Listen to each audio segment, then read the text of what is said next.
ज़िंदगी में होने वाले कुछ वाक़यात और हादसे बहुत ही अजीब होते हैं। कभी कभी हम बहुत मासूम होते हैं जब अचानक हमें उम्मीद की कोई किरण नज़र आ जाती है, और कभी कभार हम बहुत ज़्यादा पुरउम्मीद होते हुए भी खाली हाथ रह जाते हैं। मेरी शादी हो रही थी और मैं बहुत खुश थी। आखिरकार मुझे दर दर की ठोकरें खाने से छुट्टी मिल रही थी। एक मजबूत साहिबान जो भी चाहती थी वह मुझे अब मिलने वाला था। मैं खुश कैसे न होती। मेरे दिल में हजारों उम्मीदें और अरमानें थी। शादी को लेकर मैंने बहुत सारे सपनों को आंखों में सजा रखा था, और जब उन तमाम सपनों को पूरा होने की घड़ी आ चुकी थी, मैं घूंघट निकाले बेड पर बैठे अपने पति अनिकेत का इंतजार कर रही थी। पूरा कमरा खुशबू से महका हुआ था। मेरी शादी बहुत ज़्यादा अमीर घर में हुई थी, या घर नहीं, कोई शीश महल ज़्यादा लग रहा था। मैं अपनी किस्मत पर बहुत ज़्यादा हैरान थी। मुझसे अपनी खुशी संभाले नहीं संभल रही थी। आने वाले वक्त से अनजान मैं बस अपनी खुशियों के अमर हो जाने की प्रार्थना कर रही थी। मैंने कभी नहीं सोचा था कि मेरी उम्मीदों से बढ़कर भगवान मुझे इतना सब कुछ देगा। मेरी जितनी हैसियत नहीं थी जितना मुझे दे दिया। खुशी के मारे मेरे पांव जमीन पर नहीं टिक रहे थे। मैं खुद को हवा में उड़ता हुआ महसूस कर रही थी, मगर मैं नहीं जानती थी कि मेरी यह खुशी कुछ ही वक्त की है। बहुत जल्द मुझे दोबारा से जमाने की ठोकर खाने के लिए किस्मत एक बार फिर तन्हा करने वाली थी। अनिकेत मेरे पास आया और उसने मुझे मुंह दिखाई में एक हीरे का लॉकेट दिया। मैं बहुत खुश थी। मेरे नज़दीक हीरे और पत्थरों की कोई अहमियत नहीं थी, मगर मेरे नज़दीक जज्बात बहुत ज़्यादा अहमियत रखते थे, और मैं बहुत खुश थी कि अनिकेत मुझे बेइंतहा मोहब्बत करता था। मैं जितना भी भगवान का धन्यवाद करती उतना कम था, जिसने मुझे इतनी खुशियाँ दी थी। शायद मेरी उम्र भर दुखों का सिला मुझे मिल गया था। अनिकेत रात को देर तक मेरा हाथ थामे मुझसे बात करता रहा और अपना हाल दिल बयां करता रहा। कैसे वह मुझे पहली बार देखने के बाद दीवाना हो गया था। मैं इतनी ज़्यादा हसीन तो नहीं थी। न जाने अनिकेत को मुझ में ऐसा क्या नज़र आ गया था कि वह मेरे लिए अपने पूरे ख़ानदान से टक्कर ले चुका था, और सबसे जीत कर मुझे अपनी ज़िंदगी के सफ़र में शामिल कर चुका था, जहां मैं उसकी हम सफ़र बनकर उसके कंधे से कंधा मिलाकर चलने वाली थी। और मैंने यही बात अनिकेत से पूछा तो अनिकेत ने प्यार से मेरे हाथ थाम लिए, और कुछ देर सच में मेरी आंखें बहुत खूबसूरत है, और अनिकेत के प्यार की लाली मेरे चेहरे पर फैली हुई थी, जो मेरे बादामी रंगत को खूबसूरत बना रही थी। दिन पर लगाकर उड़ गए। 3 दिन कैसे बीत गए मुझे पता ही नहीं चला। मैं तो बस अपने पति के प्यार में डूबी उसकी मोहब्बतों को महसूस कर रही थी। यह 3 दिन मेरी ज़िंदगी की खुशकिस्मत दिन थे। अभी मैं ज़िंदगी को अच्छे से महसूस भी नहीं कर पाई थी कि जुदाई की घड़ी करीब आ पहुंची। अनिकेत के बाहर जाने का वक्त आ चुका था। अनिकेत के बिजनेस हर जगह फैले हुए थे, इंडिया में और इंडिया से बाहर भी। अनिकेत को ज़रूरी काम से विदेश जाना पड़ा। उसके बाहर जाने की खबर सुनकर मेरी सारी खुशियाँ धूमिल हो गई थी। मेरा दिल अजीब तरह के अंदेशों में डूब गया था। मुझे ऐसा लग रहा था जैसे मैं कोई खूबसूरत सपना देख रही थी, जिससे अब मेरी आँख खुलने वाली है, और मैं दोबारा उसी सहारा के नज़र होने वाली हूँ जिसमें जलते हुए मैंने अपनी ज़िंदगी का सफ़र किया था। अनिकेत खुद भी मुझसे दूर जाते हुए बहुत उदास था। जाने से पहले वह बहुत देर तक कमरे में बैठे मेरे पास बैठा रहा, और मुझे समझा रहा था कि मैं जल्द ही वापस लौट आऊँगा, तुम उदास मत होना। मैं तड़प कर उसके चौड़े सीने से लिपट गई थी। मुझ में हिम्मत नहीं थी कि मैं अनिकेत की जुदाई सह सकती। अनिकेत ने भी कसकर मुझे बाहों में भर लिया था। उसने मेरे आंसू पोंछते हुए मुझे दिलासा दिया था कि मैं फ़ोन पर तुमसे बातें करता रहूँगा और जल्द ही लौट कर आने की कोशिश करूँगा। मैंने देखा अनिकेत की आंखें गीली हो गई थी, और मैं यह कैसे बर्दाश्त कर सकती थी कि मेरी वजह से अनिकेत की आंखों में आंसू आए। मैं जल्द से अपने आंसू साफ कर लिए और चेहरे पर मुस्कुराहट सजा कर कहा कि आप जाएं, मैं आपका इंतज़ार करूंगी। जल्द ही आने के बाद करके वह रुखसत हो गया। मेरी आंखों से तो आंसू नहीं थम रहे थे।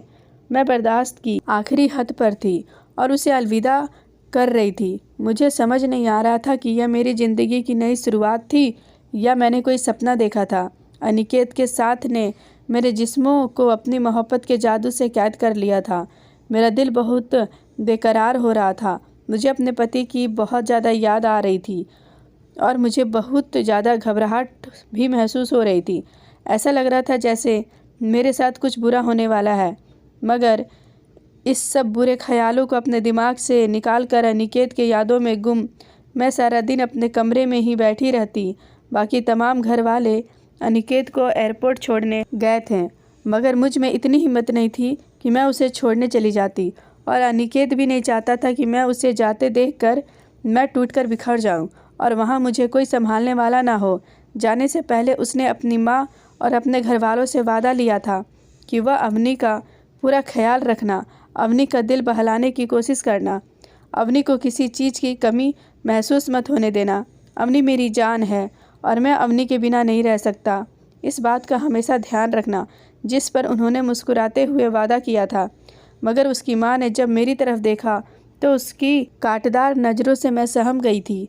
मैं नहीं जानती थी कि आगे आने वाले हालात कैसे होंगे, मगर मैं खुद को संभाल लेना चाहती थी। मुझे मेरी सास की कांटेदार नज़र अच्छे तरीके से याद थी। मैंने सोच लिया था कि मैं सब्र का दामन थामे रखूँगी। वह मेरे साथ जैसा भी सुलूक करेगी मैं बर्दाश्त कर लूँगी, क्योंकि जल्द ही अब मेरा पति वापस आने वाला था। जहाँ मैंने सारी ज़िंदगी सब्र किया था, वहाँ कुछ दिन और सब्र करने के लिए भी मैं तैयार थी। मैं अनिकेत से बहुत ज़्यादा मोहब्बत करने लगी थी। उसे छोड़ देने या उससे जुदा हो जाने का मैं सोच भी नहीं सकती थी। ऐसी सोच ही मुझे तकलीफ़ देती थी। मगर मैं नहीं जानती थी कि मेरे अनिकेत की जुदाई मेरे मुकद्दर में इस तरह लिख दी जाएगी कि मैं टूट कर बिखर ही जाऊंगी। मेरी सास और बाकी लोग एयरपोर्ट से वापस घर आए तो उनके तेवर ही बदले हुए थे। उन्होंने एक पल भी न लगाया और मुझे घर से निकलने की पूरी मसूम्बा बंदी कर ली। मगर मैं खुद पर आने वाली क़यामत से बिल्कुल अनजान थी। मैं तो बस इस घर में सब्र करके गुजारा करने को सोच रही थी, जबकि यहाँ के लोग मुझे घर में बर्दाश्त करने के लिए भी तैयार नहीं थे। वह लोग जो कुछ वक्त पहले मेरे पति के साथ हंस हंस कर बातें कर रहे थे और मेरा ख्याल रखने का विश्वास करवा रहे थे, अब मुझे दुख और तकलीफ़ देने में कोई कसर नहीं छोड़ रहे थे। मेरी सास मेरे पास आई और मुझसे कहा कि चुपचाप मेरे घर को छोड़ दो, क्योंकि तुम मेरे बेटे की वजह से इस घर में थी और मैं अपने बेटे की वजह से ही तुम्हें बर्दाश्त कर रही थी। अब मेरा बेटा चला गया है तो तुम मेरी सब मजबूरियों भी ख़त्म हो गई है, इसलिए चुपचाप अपना बोरिया बिस्तर बांध कर यहाँ से चली जाओ। मेरी सास की बात सुनकर मेरे सर पर तो आसमान टूट पड़ा था, मगर न जाने मुझ में इतनी हिम्मत कहाँ से आ गई। मैं घर से बाहर जाने से साफ इनकार कर दिया। मैंने कहा, मैं यह घर छोड़कर नहीं जाऊंगी। यह मेरे पति का घर है, वह मुझसे बहुत प्यार करता है। जब वह मुझे यहाँ नहीं देखेगा तो वह मेरे लिए बहुत बेकरार होता, वह मेरे लिए रोएगा, तड़पेगा, और मैं अपने पति को बिल्कुल भी दुखी नहीं करना चाहती। आप जिस तरह कहेंगे मैं आपके साथ घर में रह लूँगी, मगर मुझे यहाँ से मत निकालो। जिस पर उन सब के तेवर बिगड़ गए और उन्होंने मुझे धक्के देकर घर से निकालना शुरू कर दिया। वह लोग बेदर्दी से मुझे खींच रहे थे और मेरी सास ने मुझे बालों से पकड़कर गेट से बाहर फेंक दिया और गेट बंद कर दिया। मुझे एक बार फिर से बेसहारा कर दिया गया था। मुझे अपनी काली किस्मत पर जी भर कर रोना आ रहा था। मुझसे बढ़कर बदनसीब और कौन हो सकता है। मगर मुझे यहाँ हार नहीं माननी थी, क्योंकि अगर मैं यहाँ से निकाल दी जाती तो फिर मेरे लिए यह ज़मीन पर कोई और पनाह नहीं थी। मैं इतनी शिद्दत से ज़मीन पर गिरी थी, मुझे चोट लग गई, मगर मैं फिर से तेज़ी से उठी हूँ। दरवाज़ा बजने लगी। मैं रोती और चीखती रही, चिल्लाती रही, उन्हें भगवान की याद दिलाती रही, मगर मेरा रोना चीखना, मेरी बेसब्री, मेरा दुख, कोई भी चीज़ उनको मोम नहीं कर सकी। या पत्थर के बने इंसान थे। अगर उनके सीने में दिल होता और अगर उनके अंदर इंसानियत होती तो इस रात के अंधेरे में एक जवान लड़की को यूं धक्के देकर घर से बाहर नहीं निकालते। रात के साए हर तरफ फैले हुए थे, चारों तरफ सन्नाटा था, सिर्फ कुत्तों की भौंकने की आवाज़ें आ रही थी, जो इस खामोशी को मैं और भी भयानक महसूस हो रही थी। मेरा दिल बहुत तेज़ी से धड़क रहा था, मुझे बहुत डर लग रहा था और सर्दी भी लग रही थी। मैंने कोई गर्म कपड़ा नहीं पहना हुआ था। सर्दी से कांपते शरीर के साथ मैं वहीं ज़मीन पर सिमट कर बैठ गई। मैंने सोचा सुबह होने तक मैं यहीं बैठी रहूँगी। हो सकता है उन लोगों को मुझ पर दया आ जाए, उनकी ज़मीर उन्हें शर्मिंदा कर शायद उनको अपने फैसले पर पछतावा हो। मगर ऐसे 2 दिन गुजर गए। इस घर के बंद दरवाजे हर आने जाने वाले के लिए खुले थे, सिर्फ मेरे लिए बंद थे। मुझे खाने पीने का भी नहीं पूछा गया था। मैं भूख प्यास से निढाल थी। वह लोग मुझे देखकर भी अनजान बनकर गुजर जाते थे।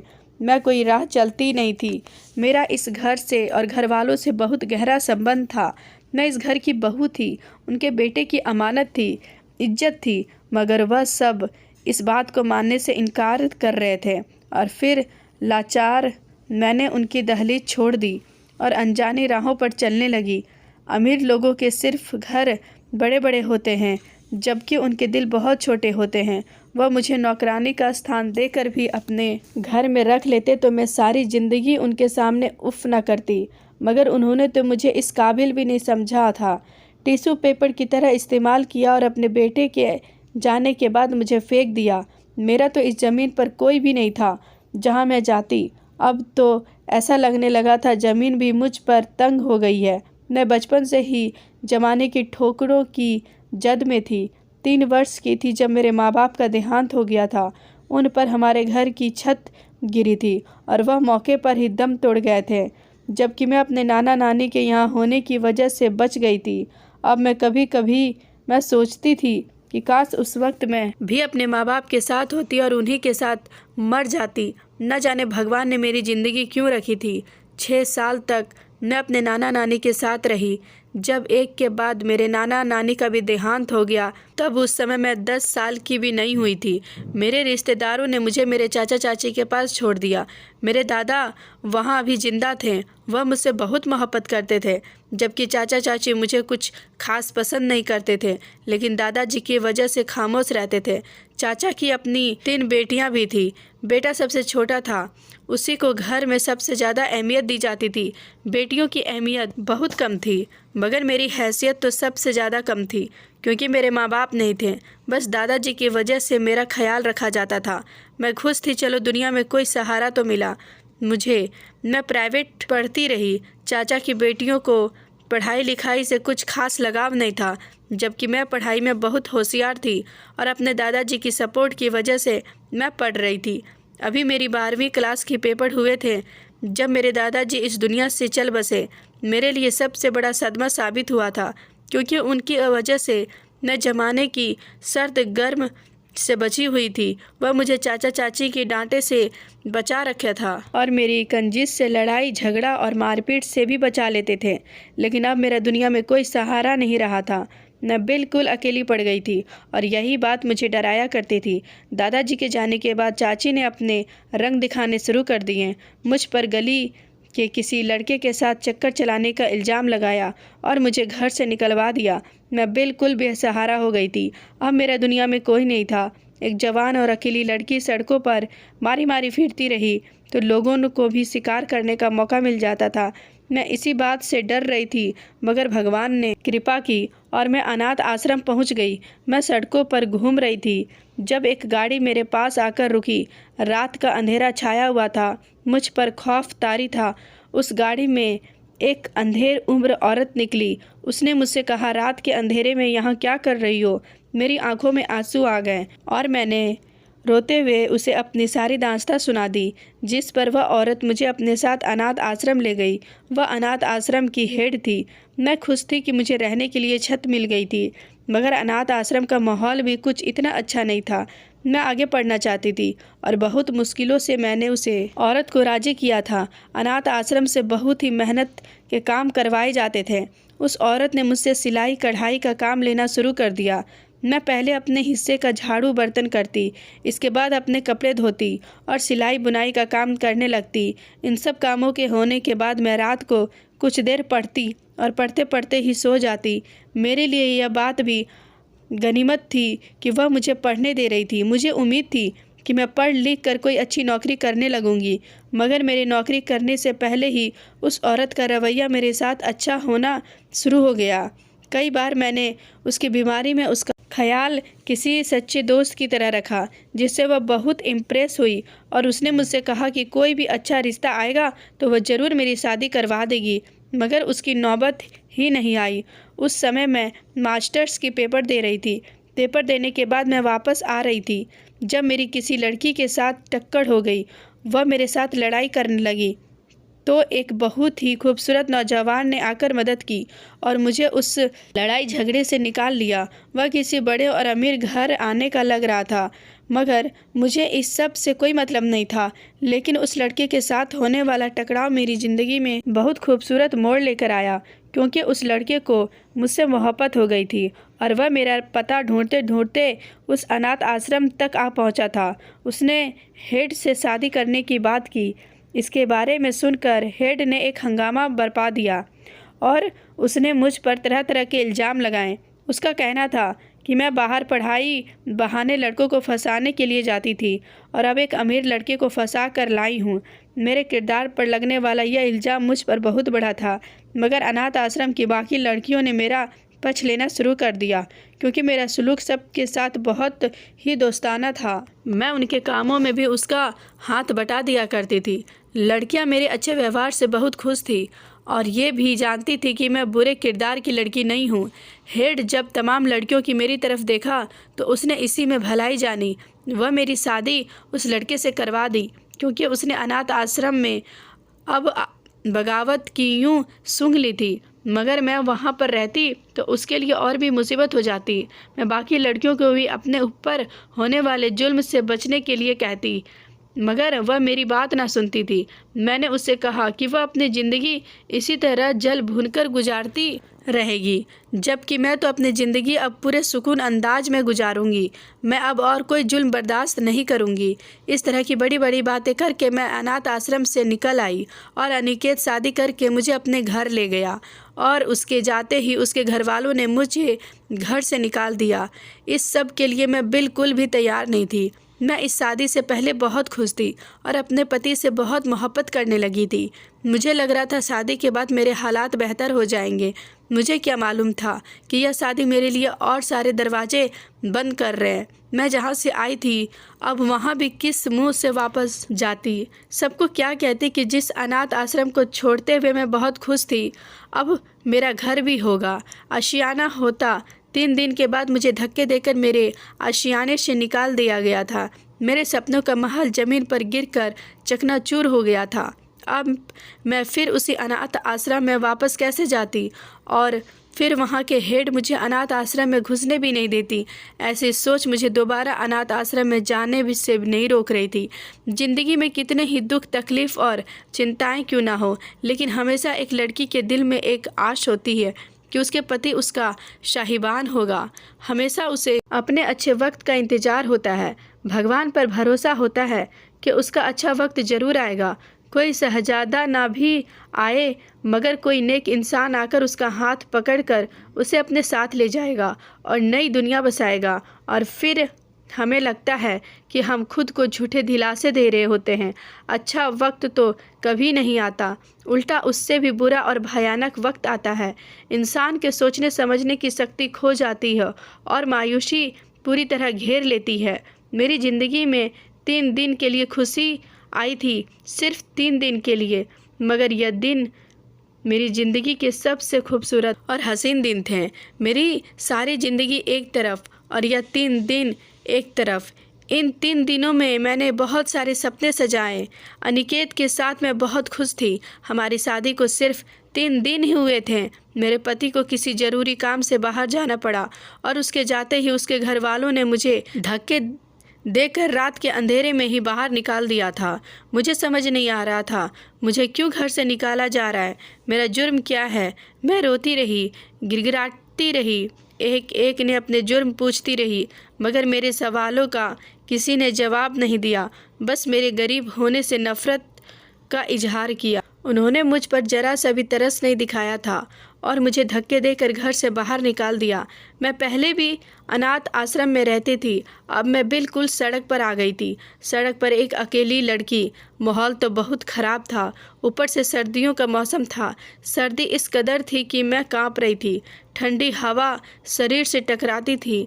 मुझे कुछ समझ नहीं आ रहा था कि मैं किस तरफ जाऊं। वहाँ पर एक बेंच थी, रात का वक्त था, मैं वहीं बैठ गई। जैसे ही वहाँ पर बैठी, वहाँ पर 2 लफंगे आ गए। मैं बहुत घबरा गई, वह मुझे छेड़ने लगे। इतनी ही देर में एक पति पत्नी का जोड़ा वहाँ से गुजरा तो उन्होंने मुझे बचाया और लड़कों को भगाया। देखने में तो वह बहुत अमीर लग रहे थे और उनकी जोड़ी बहुत खूबसूरत थी। वह लड़के उन्हें देखकर भाग गए तो उन्होंने मुझे मेरा हाल पूछा। मैंने उनको अपनी सारी आपबीती सुनाई। यह सुनकर उन्हें भी बहुत तकलीफ़ हुई। उन्होंने मुझे नौकरी पर रखने का फ़ैसला किया और अपने घर में पनाह दे दी। मैं बहुत लगन और दिल से उनके काम करती क्योंकि मैं यह ठिकाना खोना नहीं चाहती थी। वह मेरे काम से इस कदर खुश हुए कि मुझे अपने साथ अमेरिका ले गए। वहाँ मैं काम करती रहती थी। मुझे काम की ज़रूरत भी थी और उन्हें मेरा काम पसंद भी था, जिसकी वजह से ही वह मुझे अपने साथ ले गए थे। मैंने अब जॉब भी शुरू कर दी थी और जिनके साथ मैं अमेरिका आई थी उनके सारे काम मैं खुद ही करती थी। मैंने अनाथ आश्रम में रहकर अपनी पढ़ाई पूरी की थी। मेरे आगे पीछे भी कोई नहीं था। मेरी सारी उम्मीदें ख़त्म हो चुकी थी। अपने पति के होते हुए भी मैं अकेली थी। मुझे उनकी बहुत याद आती थी, मगर मैं क्या करती। मैं बिल्कुल बेबस थी। वह पति पत्नी मेरे भाई और भाभी की तरह थे। मुझे रोता देखकर हर वक्त उनको मेरी फ़िक्र सताती रहती। वह मुझे हौसला देते और कहते कि ज़िंदगी यहाँ ख़त्म नहीं हुई है, शादी ज़िंदगी का हिस्सा है, ज़िंदगी नहीं। मगर मैं अपने दिल का क्या करती, जो किसी के सुनने के लिए तैयार ही नहीं था। वह बस अनिकेत को देखना चाहती थी।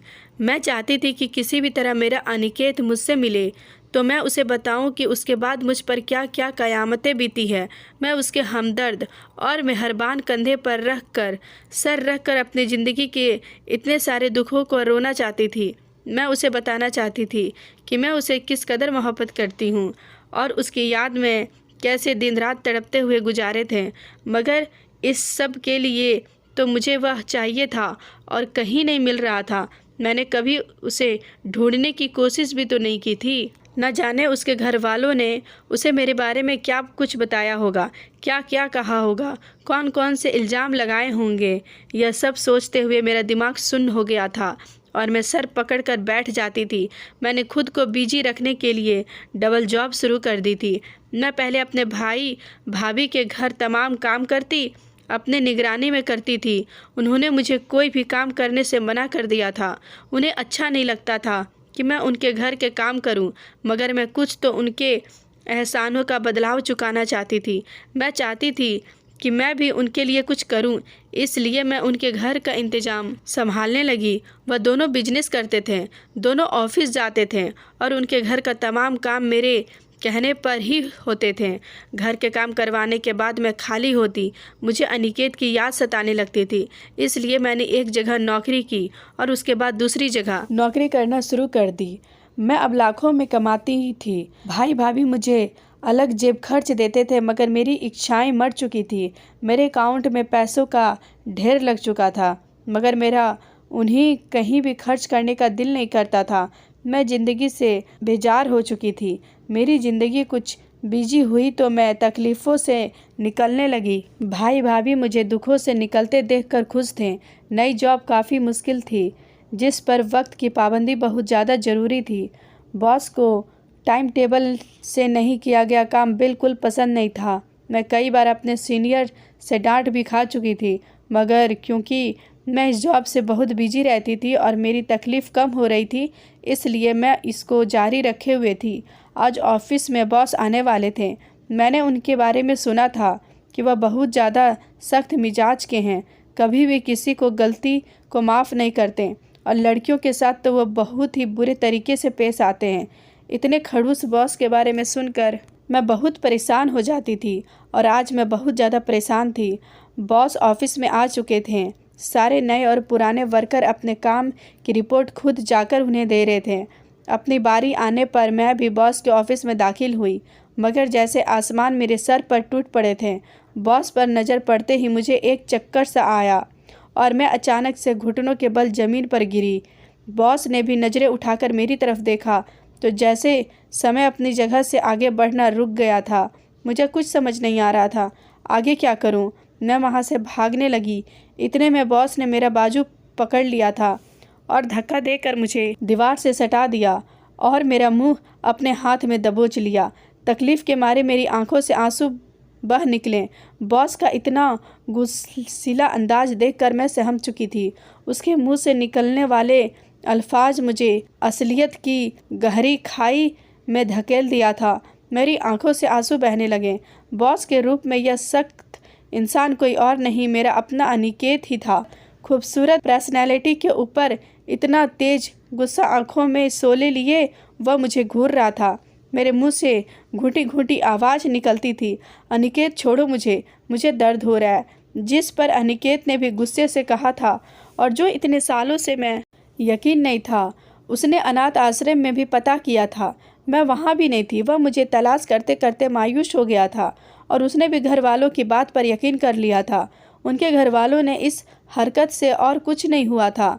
उनका बेटा लड़कियों से नफरत करने लगा था और एक सख्त और गुलसिला इंसान बन गया था। मुझे अच्छी तरह से याद था कि अनिकेत किस तरह जिंदा दिल और हंसमुख इंसान था। मैंने जो 3 दिन उसकी हमराही में गुजारे थे वह मेरी ज़िंदगी के बेहतरीन दिन थे, मगर वहाँ मुझे उसकी शख्सियत का एक और रूप देखने को मिला था जो सरासर उसके घर वालों की देन था। मैं अनिकेत की गलत फहमियों को दूर कर देना चाहती थी। मैं उसे बताना चाहती थी कि मैं उसके साथ कोई बेवफाई नहीं की।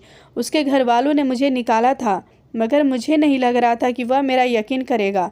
इसलिए मैंने उसे कुछ भी बताने के बजाय अपने साथ भाई भाभी के घर ले आई। मैं भाई भाभी को फ़ोन करके बुला लिया और उन्हें सब कुछ बताने के लिए कहा था, जिसके बाद भाई ने उन्हें सच्चाई बताई। उनकी तमाम बातें सुनने के बाद अनिकेत ने आंसू भरी आंखों से मेरी तरफ देखा। मैं तड़प उठी थी। मेरा पति अनिकेत रो रहा था। उसने मेरे सामने हाथ जोड़ दिए। मैंने जल्द ही उसके हाथ पकड़ लिया, उसके गले लग गई, क्योंकि जितनी तकलीफ़ उन्होंने मुझे खोने के बाद उठाई थी उतना ही दर्द मेरे दिल में भी था। अनिकेत के मजबूत बाहों में समाते हुए मुझे लगा था जैसे मैं अपने सारे दुख भूल चुकी हूँ। गुजरे हुए दुखों पर जैसे महरम लग गया था।